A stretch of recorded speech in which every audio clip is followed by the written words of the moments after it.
Next to come to Ibu Sukiptiyah from Indonesian National Land Agency to hear about the role of land use planning. Please, Bu Sukiptiyah, time is yours. Oke, thank you Pak Moderator. Baik, ladies and gentlemen, good morning and good evening, and Assalamualaikum warahmatullahi wabarakatuh.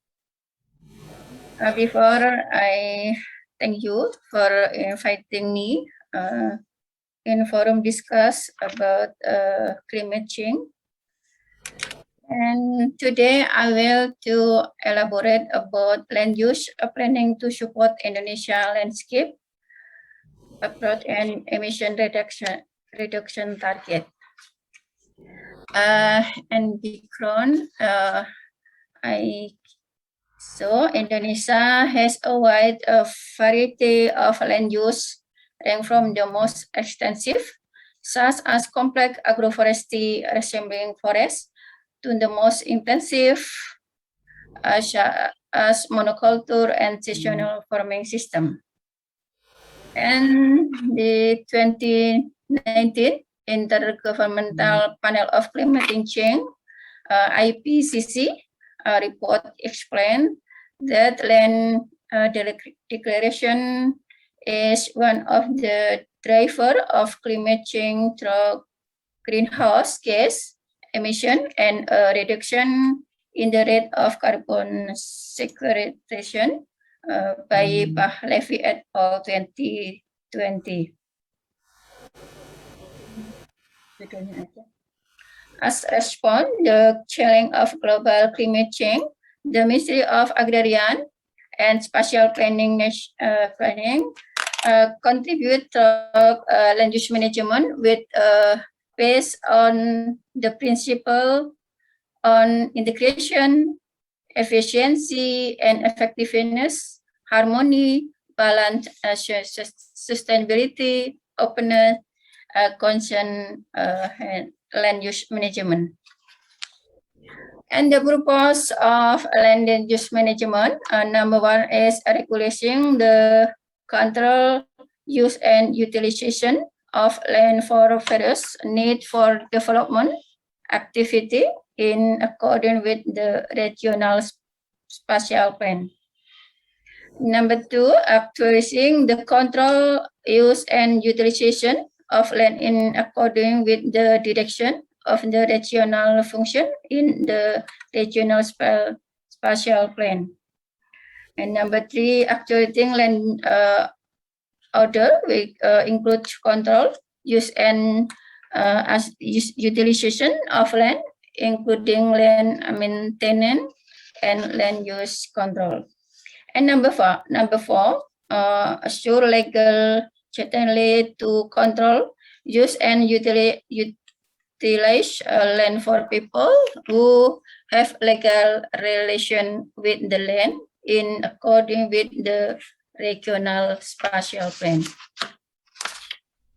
Ladies and gentlemen, how is relationship between land use and emission reduction?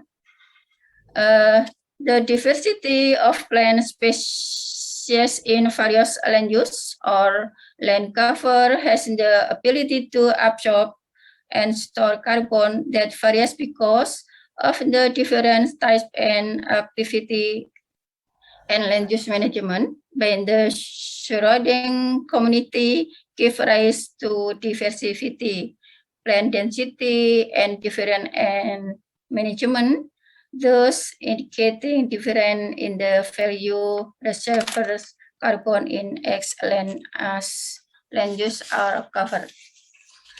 Ladies and gentlemen, land use change contributed to greenhouse gas emission and carbon stock with soil and vegetation, so it is necessary to regulate land use regarding land use change through the conformity of special utilization activity, and namely now we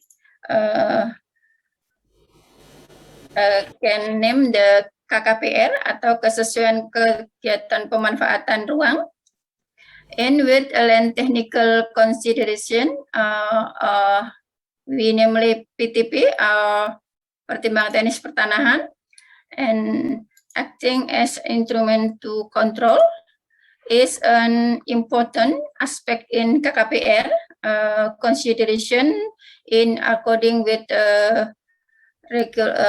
Ministry of Regulation in ATR BPN number 12 2022-2021 concerning land technical consideration, and Ministry Regulation number 13 of 2021 concerning implementation of conformity of land use utilization activity and synchronization of spatial utilization program. Untuk cover siklus as on screen, ada nggak? Baik. Okay, ladies and gentlemen, the role of the Ministry of Agrarian and Spatial Planning in supporting emission reduction in climate change.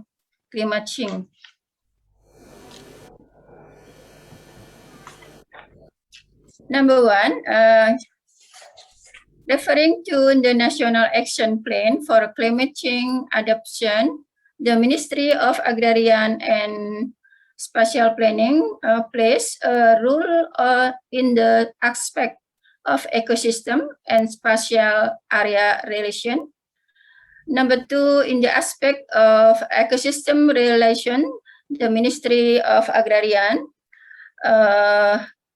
play a role in policy formulation for the improvement of spatial planning and land use in order to maintain the sustainability of nature terrestrial ecosystem due to the impact of climate change. And number three, in the aspect of spatial area relation, its role is to integrated effort to adapt to climate change into urban spatial planning.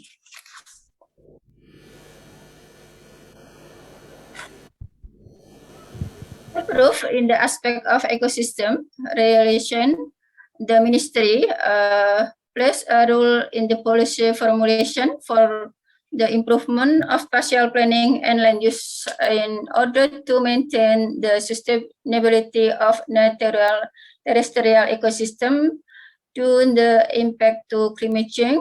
We develop a sustainable land management system. We name SPAB atau Sistem Penataan Agraria Berkelanjutan. What is sustainability land management system?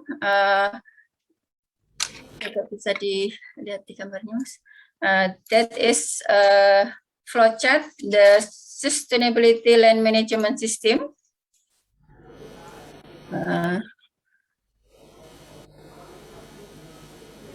That is on screen. Definition of agrarian reform is asset management plus access management. And the goal of land use management is a realization of efficiency and effectivity land use and all land use for the welfare of all level of society. In order to achieve the goal, institutional arrangement of a community-based arrangement is set in from the collective management of land and or collective right so that community may upgrade their economic status. Ladies and gentlemen, lanjut saja.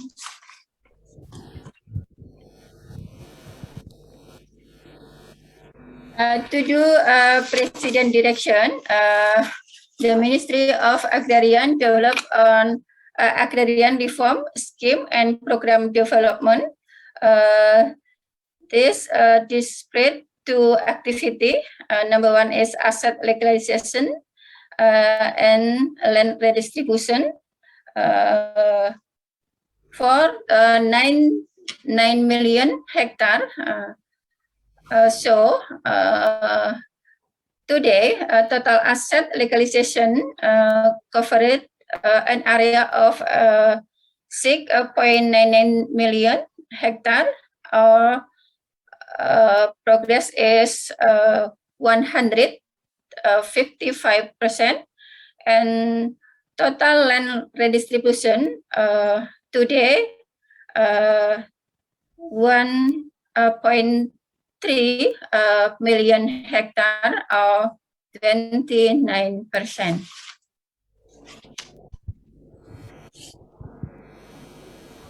US progress contribution of an agrarian reform activity atau land distribution between 2017 up 2020 in West Kalimantan Province to carbon stock in stone. In matrix, we can see 2017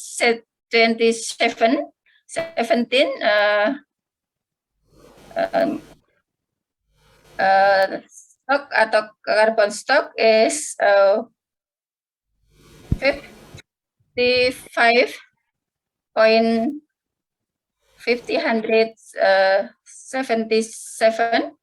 So in 2018, 2019, progress is up, but in 2020 is up, is down. That is a progress to contribution of in agrarian because this carbon stock covered and land use from land use coverage. And that is a spread of agrarian reform activity, land distribution between 2017 and 2020 in West Kalimantan Province. Effort of the Ministry of Agrarian and Spatial Planning in maintaining the absorption of a carbon stock. Number one, the Ministry of Agrarian and Spatial Planning with agrarian reform activity, especially land redistribution, provide rules that must the order to that newly land title is not allowed to be transferred within 10 years. And number two, this is done in order to maintain the existing land use condition, namely in the form of agriculture plantation, so that there is no land conversion that will result in decreased carbon absorption and an impact in higher carbon emission. And number three, with this policy, it is possible to maintain the amount of existing carbon sequestration, so that is does not decrease and is expected to increase, so that I can reduce the amount of carbon emission in the atmosphere. And number four, integrated spatial planning and land use in order to preserve the nature ecosystem on land use to the impact of climate change. And number five, undertake effort to mitigate and adapt to climate change into spatial planning products with reference to land use and land capability. And number six, application of a principle of loss, sustainability, optimal harmony, and balance. And at last, safe, orderly, smooth, and healthy. And number seven, utilization of information and communication technology, as well as collaboration with various parties in the implementation and land use control. Sorry. Ladies and gentlemen, conclusion. Bisa 2 menit lagi, Sukiptiyah? The Ministry of baik, okay. Conclusion, the ministry has contributed to significant in effort to reduce carbon emission target national, but there is not been an in-depth study of the total contribution of carbon stock that has been general for all existing activity. And number 2, applying the principle of 3R, right, restriction, responsibility in guarding land title. For instance, the use of land use must conform to land use planning, the prohibition to transfer land within 10 years. Land billing and PGT is subsystem of land use planning that depicts an availability in association with the need of land use development. And land technical consideration or PTP, pertimbangan pertanahan, act as an instrument to control land use utilization of land. An example to contributed of Ministry Agrarian to emission reduction can be seen in outline from the activity in West Kalimantan, which is the agrarian reform activity with the largest number of target through Indonesia up to 2020, around 216,000 hectare, equal to 236,000 parcel. Okay, that is example regional land balance Kabupaten Ketapang in context of carbon. That is a result of preparation activity land use plan from 2009 to 2021. Okay, thank you. This my presentation, and thank you for attention. Assalamualaikum. Yeah, thank you, Ibu Sukiptiyah. It's very interesting. Now I will turn to Pak Andre from the World Bank. Time is yours. Please, within 10 minutes. Please, Andre. Oke. Selamat malam, Pak. Selamat malam, Pak Monty, teman-teman yang saya hormati. It's very nice to be here. I think my present